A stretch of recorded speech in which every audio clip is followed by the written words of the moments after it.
छत्तीसगढ़ में नक्सलवाद को बड़ा झटका लगा है। खैरागढ़ में 12 नक्सलियों ने सरेंडर किया। 12 नक्सलियों ने एक साथ हथियार डाले हैं। रामधेर के हथियार डालते ही एमएमसी जोन खत्म हुई। महाराष्ट्र, मध्य प्रदेश और छत्तीसगढ़ के 6 जिलों में सक्रिय रहती है एमएमसी स्पेशल जोनल कमेटी खत्म हो गई है और आज 12 नक्सलियों ने हथियार डाल दिए हैं, जिससे माना जा रहा है कि रामधेर के हथियार डालते ही एमएमसी जोन खत्म हो चुकी है। खैरागढ़ में 12 नक्सलियों का सरेंडर। नक्सली कैडर हथियार रामधेर मज्जी, जो कि यहां पर एमएमसी का मेन लीडर था, उसने हथियार डाले हैं और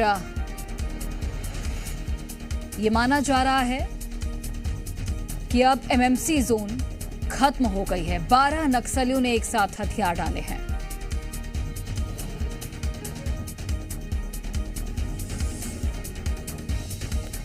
और बस्तर से सहयोगी अनूप अवस्थी हमारे साथ जुड़े हुए हैं।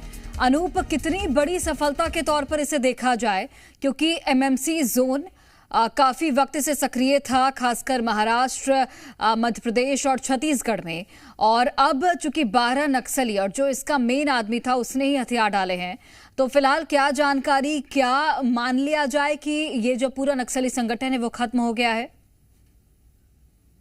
बिल्कुल, रामधेर के सरेंडर के बाद तो यही कयास लगाए जा रहे हैं कि ये जो एमएमसी जोन है वो अब पूरी तरीके से समाप्त हो गई है, क्योंकि इससे पहले अनंत ने गोंदिया में आत्मसमर्पण किया था और कल सुरेंद्र ने बालाघाट में अपने साथियों के साथ समर्पण किया था। क्योंकि भौगोलिक परिस्थिति ही कुछ ऐसी है कि एमएमसी जोन जो कि महाराष्ट्र, मध्य प्रदेश और छत्तीसगढ़ में काफी ज्यादा सक्रिय है। कुल 6 जिले हैं, मध्य प्रदेश का बालाघाट और खंडवा, छत्तीसगढ़ का राजनांदगांव, कवर्धा और खैरागढ़, इसके अलावा महाराष्ट्र का गोंदिया। इन 6 जिलों में एमएमसी स्पेशल जोनल कमेटी सक्रिय थी। प्रमुख रूप से अगर कोई लीडर था तो वो रामधेर था, इसके अलावा सुरेंद्र और अनंत प्रवक्ता की जिम्मेदारी निभा रहा था। और अनंत ने ही तकरीबन 1 महीने पहले सबसे पहले ये कहा था कि आत्मसमर्पण एमएमसी जोन करेगा, और उसके बाद उसने गोंदिया में जाकर आत्मसमर्पण कर दिया था अपने 9 साथियों के साथ। उसके बाद कल कबीर उर्फ सुरेंद्र ने बालाघाट में मध्य प्रदेश के मुख्यमंत्री मोहन यादव के सामने सरेंडर किया।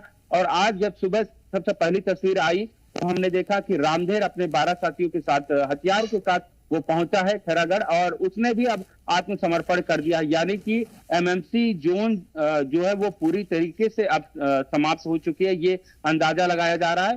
हालांकि आधिकारिक घोषणा होगी, और मुझे यह लगता है कि रामधेर के सरेंडर के बाद पूरी तरीके से कमजोर है एमएमसी जोन। अगर कुछ बचे खुचे छोटे माओवादी बचे होंगे तो वो भी भविष्य में आत्मसमर्पण कर देंगे, ऐसा लगता है। ठीक है, बने रहिएगा अनूप। हमारे एसोसिएट एडिटर रुपेश गुप्ता भी जुड़ गए हैं। रुपेश, जिस तरीके से लगातार नक्सलियों का सरेंडर हम देख रहे हैं, कल मध्य प्रदेश में भी सीएम डॉक्टर मोहन यादव के समक्ष करीब 10 नक्सलियों ने सरेंडर किया था। कई लाख का उन पर भी इनाम घोषित था, और आज सुबह सुबह ही ये एक अच्छी खबर सामने आई है। 12 नक्सलियों ने सरेंडर किया है, मुख्यधारा में जुड़े हैं, और जो एमएमसी जोन की बात कही जा रही है वो लगभग समाप्त।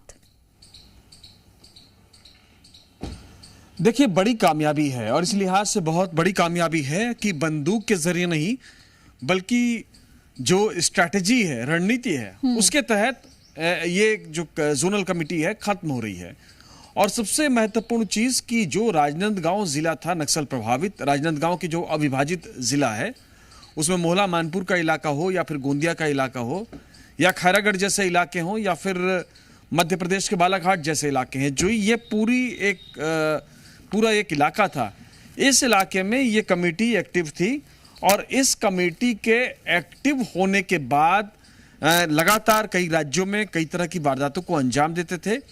एक एक करके अलग अलग राज्यों से, जिस तरह से महाराष्ट्र हो चाहे छत्तीसगढ़ हो, यहाँ पे सरेंडर किया है नक्सलियों ने, और नक्सलियों के बड़े लीडर ने जिस तरह से सरेंडर किया है, उससे अब कोई नहीं बचा इस कमेटी में। और इस कमेटी में अब कोई नहीं बचने से ये माना जा सकता है कि यहाँ पे नक्सलवाद खत्म हो चुका है। हालांकि इंतजार करना होगा कि सरकार की तरफ से या फिर पुलिस के बड़े अधिकारी की तरफ से इस पर बयान आए।